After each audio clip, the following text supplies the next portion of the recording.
देखते हैं। क्वेश्चन है मूल्य और नैतिकता में हमें अच्छा खालिस्तान बनाने में मदद करती है। ऑप्शन में क्या आएगा? बिहेवियर, व्यवहार। व्यवहार आपका करेक्ट हो जाएगा। मूल्य और नैतिकता हमें अच्छा बिहेवियर यानी कि व्यवहार बनाने में मदद करती है। बी नंबर ऑप्शन यहाँ पे आपका सही उत्तर हो जाएगा। नेक्स्ट यहाँ पे क्वेश्चन नंबर 2 देखिएगा। मूल्य किसी व्यक्ति का क्या तय करता है? Values decide the dash of a person. जो मूल्य होते हैं ना, ये किसी भी व्यक्ति का चरित्र, जो कैरेक्टर होता है व्यक्ति का, वो डिसाइड करता है। तो यहाँ पे ऑप्शन ए आपका राइट आंसर हो जाएगा। सारे क्वेश्चन याद करेंगे, एक भी क्वेश्चन को स्किप नहीं करना आपको। कोई भी क्वेश्चन स्किप कर दोगे वही क्वेश्चन आपके पेपर में आएगा और बाद में आप पछताओगे। इसलिए पूरा वीडियो लास्ट क्वेश्चन तक देखना है, पूरा का पूरा वीडियो, और सारे प्रश्न याद करके जाना है, क्योंकि 100% गारंटी है ये क्वेश्चन पेपर आपको देखने को मिलेगा। आईटीआई फर्स्ट ईयर के अंदर सभी ट्रेड की बात कर रहा हूँ, ऑल ट्रेड के अंदर ये क्वेश्चन आएगा एम्प्लॉयबिलिटी स्किल का, जो इस वीडियो में कराऊंगा। तीसरा क्वेश्चन क्या कहता है? सोशल मीडिया पर खालिस्तान फॉरवर्ड करना अच्छा नहीं माना जाता है। It is not good to forward dash on social media. Social media पे हमें फेक न्यूज़ फैलाना यानी कि फेक न्यूज़ फॉरवर्ड करना अच्छा नहीं है। तो यहाँ पे राइट आंसर ऑप्शन ए हो जाएगा। नेक्स्ट क्वेश्चन करते हैं। जो व्यक्ति किसी देश के कानून का सम्मान करता है और उसका पालन करता है वह क्या कहलाता है? वह उसे क्या बोलते हैं? उसे रिस्पॉन्सिबल सिटीजन यानी कि जिम्मेदार नागरिक कहते हैं। सी नंबर ऑप्शन यहाँ पे हमारा करेक्ट आंसर हो जाएगा। अगला क्वेश्चन देखिएगा दोस्तों। क्वेश्चन कह रहा है कि रीता को ऑफिस में किसी का पर्स मिल गया और वह इसे कार्यालय प्रबंधक को देती है। इससे पता चलता है कि उसके पास क्या है? हॉनेस्टी है, ईमानदारी है। यहाँ पे बी नंबर ऑप्शन आपका राइट आंसर हो जाएगा। नेक्स्ट क्वेश्चन देखिएगा। संविधान को क्या कहा जाता है? The constitution of India is also called as. इसे भारतीय संविधान के नाम से भी जाना जाता है। तो राइट आंसर ऑप्शन बी कर लीजिए। ठीक है, बढ़ते हैं अगले क्वेश्चन की तरफ। अगला क्वेश्चन देखिएगा क्या कहता है। क्वेश्चन नंबर 7 है। भारत एक संप्रभु देश है, इसका मतलब है कि यह अपना जो है ना खालिस्तान बना सकता है। तो देखिए, भारत एक संप्रभु देश है, इसका मतलब है कि यह अपना रूल्स एंड डिसीजंस, नियम और निर्णय बना सकता है। तो यहाँ पे डी नंबर ऑप्शन क्या हो जाएगा? करेक्ट आंसर हो जाएगा। नेक्स्ट क्वेश्चन देख लेते हैं। अगला क्वेश्चन क्या कहता है। भारतीय संविधान हमारे देश के किसका एक समूह है? Indian constitution is a set of dash of our country. तो देखिए, भारतीय संविधान हमारे देश के लॉज एंड रूल्स यानी कि कानून और नियम का एक समूह है। किसका समूह है? भारतीय संविधान हमारे देश के कानून और नियम का समूह है। A number option will be the right answer. अगला क्वेश्चन देखते हैं। क्वेश्चन कह रहा है कि मिस्टर जॉनसन एक 8 साल की लड़की को घरेलू काम के लिए नियुक्त करना चाहते हैं। भारत में हमें इसे प्रतिबंधित करते हैं क्योंकि यह किसके खिलाफ है? ये आपके शोषण के विरुद्ध अधिकार के खिलाफ है। Right against exploitation. ठीक है, तो यहाँ पे सी नंबर ऑप्शन करेक्ट हो जाएगा। बिल्कुल एम्प्लॉयबिलिटी स्किल का इस साल जो आपका सीबीटी पेपर होगा, आईटीआई का फर्स्ट ईयर के ऑल ट्रेड में जो भी ट्रेड है आपकी, उसमें जो आपका सीबीटी पेपर होगा उसमें एम्प्लॉयबिलिटी स्किल ईएस का यही प्रश्न आपसे पूछा जाएगा। इसलिए सारे के सारे प्रश्न आपको याद करना है, क्योंकि ये प्रश्न ही पूछा जाने वाला है। अगला क्वेश्चन क्या कहता है। हमें प्रार्थना के लिए मंदिर, चर्च या मस्जिद में जाने की आज़ादी है। चरित्र के स्तंभ को क्या कहा जाता है? चरित्र के स्तंभ को रिस्पेक्ट, आदर कहा जाता है। डी नंबर ऑप्शन यहाँ पे राइट हो जाएगा। ठीक है, नेक्स्ट क्वेश्चन देखेंगे। क्वेश्चन है पर्यावरण में बड़ी मात्रा में हानिकारक धुएं, गैसों और रसायनों का शामिल होना, ये क्या कहलाता है? देखिए, पर्यावरण में बड़ी मात्रा में हानिकारक धुएं, गैसों और रसायनों का शामिल होना, ये आपका प्रदूषण कहलाता है। बी नंबर ऑप्शन यहाँ पे राइट आंसर हो जाएगा। नेक्स्ट क्वेश्चन देखते हैं। खेती और आवास प्रयोजन के लिए पेड़ों की कटाई को क्या कहा जाता है? Cutting down of trees for farming and housing purpose is called. इसे हम वनों की कटाई कहते हैं। ए नंबर ऑप्शन यहाँ पे राइट आंसर हो जाएगा। नेक्स्ट क्वेश्चन देखिएगा। क्वेश्चन कहता है रसायन अपशिष्ट प्लास्टिक को पानी में छोड़ना, ये क्या कहलाता है? Releasing chemicals waste plastics into water is called. इसे हम वाटर पोल्यूशन कहते हैं, जल प्रदूषण। सी नंबर ऑप्शन यहाँ पे राइट हो जाएगा। सारे क्वेश्चन फटाफट से करेंगे, टाइम कम है हमारे पास और एग्जाम अब आपके पास में है, और ये क्वेश्चन आपको याद जरूर करना है, स्किप मत करना। 70 MCQ है, सारे याद कर लेना। ईएस का पेपर बहुत अच्छा नंबर से पास हो जाएगा। अगला क्वेश्चन है। वैज्ञानिक हमें चेतावनी दे रहे हैं कि पृथ्वी के तापमान में वृद्धि किसका कारण बनती है? देखिए, वैज्ञानिक बार बार एक चेतावनी देते हैं कि पृथ्वी के तापमान में जो प्रत्येक वर्ष जो परिवर्तन आ रहा है वृद्धि का, वो जो है कारण बन सकता है ग्लोबल वार्मिंग का। तो यहाँ पे D number option correct answer हो जाएगा। इतना मैंने आपके लिए कर रहा हूँ, तो सभी प्यारे दोस्त एक बार इस क्लास को लाइक जरूर कर दीजिए, और आपके जो भी दोस्त आईटीआई कर रहे हैं और फर्स्ट ईयर में है किसी भी ट्रेड में, तो उन तक ये वीडियो पहुंचाना आपका काम है। ये वीडियो पहुंचा दीजिएगा, दबा के शेयर कीजिएगा सभी ग्रुप में, जितने भी आपके दोस्त हैं सभी में फैला दीजिएगा इस वीडियो को। और अगर आप आईटीआई की दोस्तों रोजाना ऐसे ही फर्स्ट ईयर सेकंड ईयर की सभी ट्रेड की ऑल ट्रेड की वीडियो देखना चाहते हैं ना, तो फटाफट से इस चैनल को आप सब्सक्राइब करके नोटिफिकेशन को ऑन कर लीजिएगा। अगला क्वेश्चन देखिएगा। श्याम प्लास्टिक और रासायनिक उर्वरकों के इस्तेमाल से बचते हैं, वह किसका अनुसरण कर रहा है? ये क्या कर रहा है? Green lifestyle. श्याम जो है वो हरी जीवन शैली का अनुसरण कर रहा है। ए नंबर ऑप्शन यहाँ पे हमारा राइट आंसर हो जाएगा। बढ़ेंगे अगले क्वेश्चन में। अगला क्वेश्चन कहता है 1 से 15 नंबर क्वेश्चन का सेट कंप्लीट हो गया है। अब अपने जो सेट लगाएंगे वो 1 से 25 क्वेश्चन का सेट रहेगा, और आखिर में 1 से 30 क्वेश्चन का सेट। टोटल हम 70 MCQ करेंगे। ठीक है, अब 1 से 25 क्वेश्चन का सेट देखिएगा। सेट नंबर 2 आपका स्टार्ट हो चुका है। निम्नलिखित में से क्या एक रिज्यूम में शामिल होता है? देखिए, रिज्यूम में क्या शामिल होता है इनमें से? तो इनमें से रिज्यूम में शामिल होगा संपर्क जानकारी, शैक्षिक विवरण, कौशल और कार्य अनुभव, contact information, educational details, skills and work experience. ये सभी जो है ना आपका एक रिज्यूम में शामिल होता है। तो यहाँ पे डी नंबर ऑप्शन आपका राइट आंसर हो जाएगा। अगला क्वेश्चन क्या कहता है। राघव एक मार्केटिंग फर्म में नौकरी के लिए आवेदन कर रहा है, उसके कवर लेटर को पढ़ना आसान कैसे होगा? पढ़ना कैसे आसान होगा? Dividing the text into shorter paragraphs. पाठ को छोटे पैराग्राफों में विभाजित करना, ये जो है ना आसान होगा कवर लेटर को पढ़ने में। तो यहाँ पे बी नंबर ऑप्शन आपका करेक्ट आंसर हो जाएगा। अगला क्वेश्चन देखिएगा। नौकरी के लिए आवेदन करते समय प्रभावशाली रिज्यूम बनाने के बाद अगला जो कदम होता है वो क्या होता है? अगला कदम क्या होता है? अगला कदम जो है ना वो हो जाएगा दोस्तों कि एक प्रभावशाली कवर लेटर को लिखना। नौकरी के लिए आवेदन करते समय प्रभावशाली रिज्यूम बनाने के बाद अगला कदम है एक प्रभावशाली जो कवर लेटर है उसको लिखना। यहाँ पे बी नंबर ऑप्शन आपका राइट आंसर होगा। नेक्स्ट क्वेश्चन देखिएगा। प्रणव अपने बायोडाटा पर काम कर रहा है। अपने बायोडाटा की समीक्षा करते समय प्रणव को क्या ध्यान में रखना चाहिए? प्रणव को ये ध्यान में रखना चाहिए कि जो पहला तो ये कि वर्तनी और व्याकरण की गलतियों की जांच कर ले, सुनिश्चित करे कि प्रदान की गई जानकारी सही है, नौकरी से मेल खाने वाले कौशल और योग्यताओं को उजागर करे। ऑल ऑफ दिस, इन सभी पे जो है ना प्रणव को एक बार अपने बायोडाटा पे सभी पे ध्यान देने की जरूरत है। यहाँ पे D number option correct answer होगा। अगला क्वेश्चन देखिएगा। पूजा एक ऑटोमोबाइल कंपनी में मोटर मैकेनिक पद के लिए आवेदन कर रही है, उसे अपने कवर लेटर में क्या शामिल करना चाहिए? पूजा को अपने कवर लेटर में शामिल करना चाहिए कि कारण कि वह इस भूमिका के लिए उपयुक्त क्यों है, reason why she is suitable for the role. C number option यहाँ पे आपका करेक्ट हो जाएगा।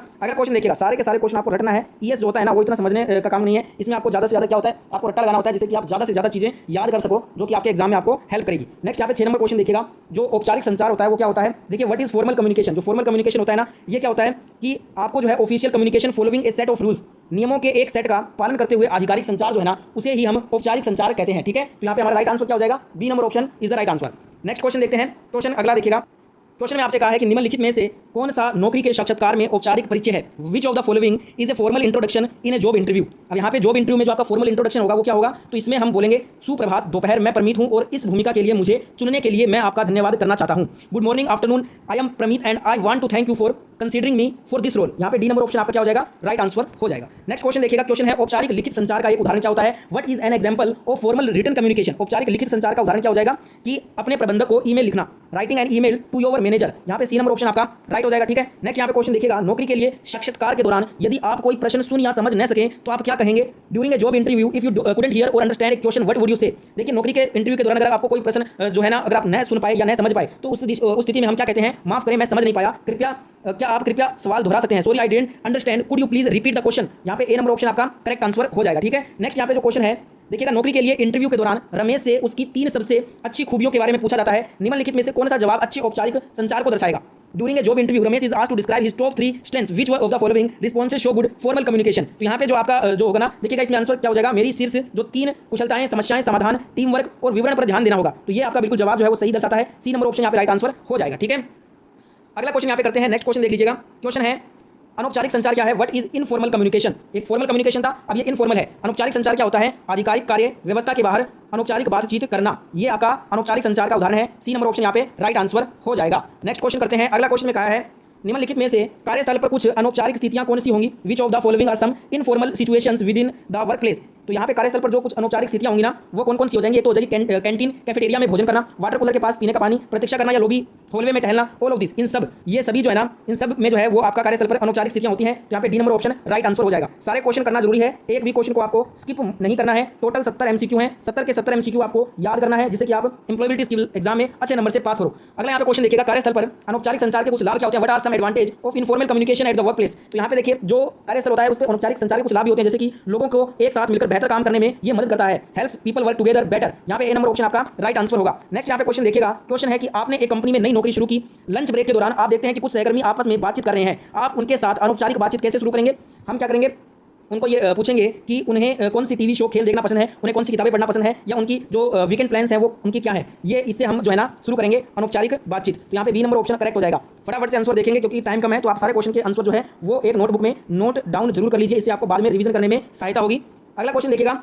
आप काम पर हैं और आपका सहकर्मी आपसे किसी काम में सहयोग मदद मांगता है, आप अनौपचारिक रूप से क्या जवाब देंगे।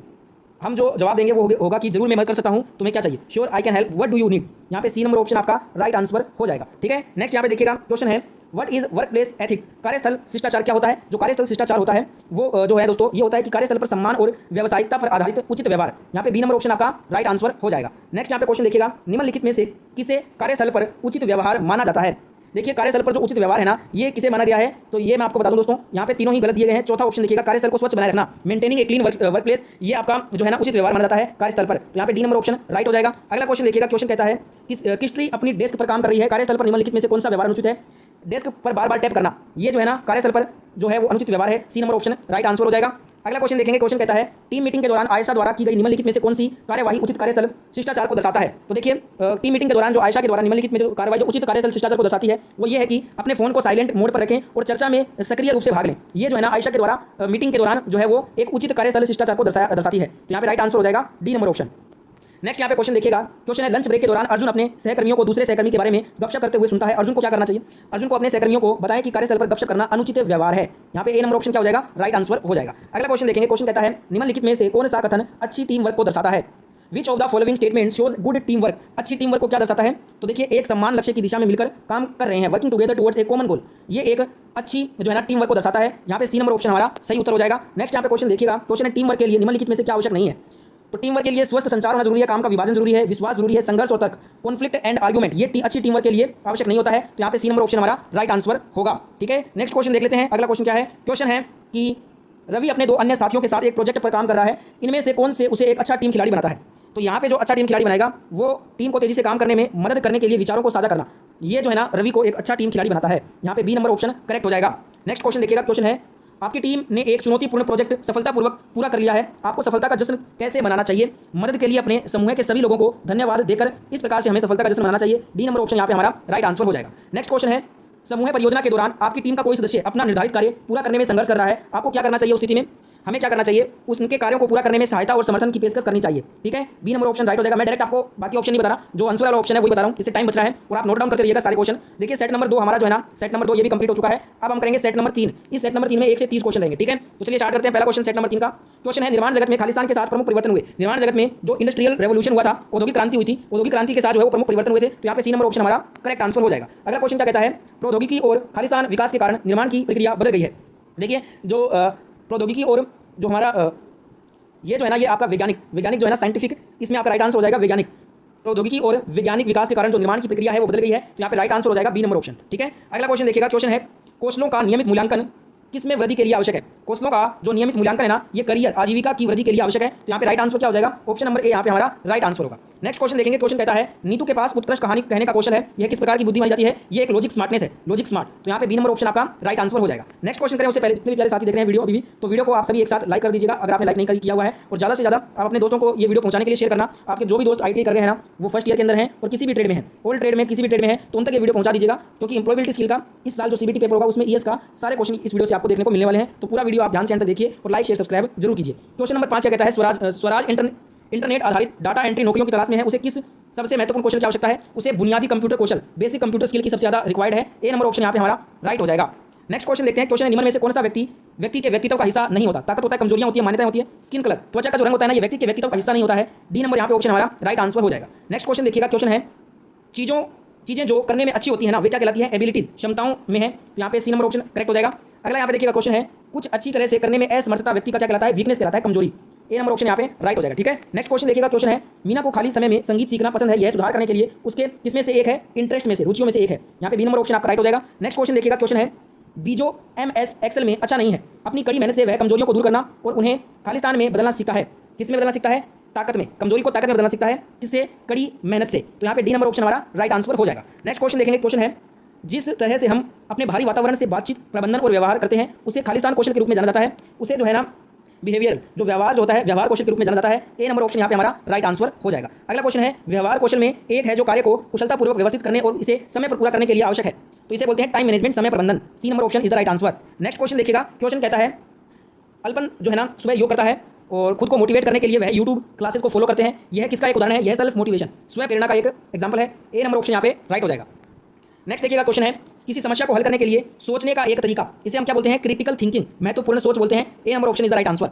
नेक्स्ट क्वेश्चन देखिएगा, क्वेश्चन नंबर 17 सेट नंबर 3 का 2 या 2 से अधिक विकल्पों में से चुनाव करना, यह किस प्रक्रिया के रूप में जाना जाता है, इसे डिसीजन मेकिंग, निर्णय लेना, इस प्रक्रिया के रूप में जानते हैं। तो यहाँ पे बी नंबर ऑप्शन राइट होगा। ठीक है, नेक्स्ट क्वेश्चन देखिएगा निम्न में से कौन सा निर्णय लेने का हिस्सा नहीं है, विच of the following is not a part of decision making. तो देखिए डिसीजन मेकिंग में जो आपका है ना, समस्या की पहचान करना होता है, विकल्प उत्पन्न करना होता है, निर्णय लागू करना होता है, परफॉर्मेंस, प्रदर्शन का इसमें कोई हिस्सा नहीं है। ये तो यहाँ पे डी नंबर ऑप्शन करेक्ट हो जाएगा। जो परफॉर्मेंस है ना, उसका कोई लेना नहीं है डिसीजन मेकिंग से। नेक्स्ट यहाँ पे क्वेश्चन देखेंगे, क्वेश्चन यहाँ पे आपसे पूछा है कि मनु कोई भी निर्णय लेने से पहले समस्या के बारे में अच्छी तरह सोचते हैं, यह किसका उदाहरण है, यह एक क्रिटिकल थिंकिंग, महत्वपूर्ण सोच का उदाहरण है। तो यहाँ पे बी नंबर ऑप्शन आपका करेक्ट आंसर हो जाएगा। अगला क्वेश्चन देखिएगा, रेवती को अपने शहर से बाहर नौकरी का प्रस्ताव मिला, उसने नफा नुकसान बताने के बाद प्रस्ताव को ठुकराने का फैसला किया, उसने जो किया उस प्रक्रिया का पालन, किस प्रक्रिया का पालन किया रेवती ने, डिसीजन मेकिंग का, निर्णय लेने का। तो यहाँ पे ए नंबर ऑप्शन हमारा राइट हो जाएगा।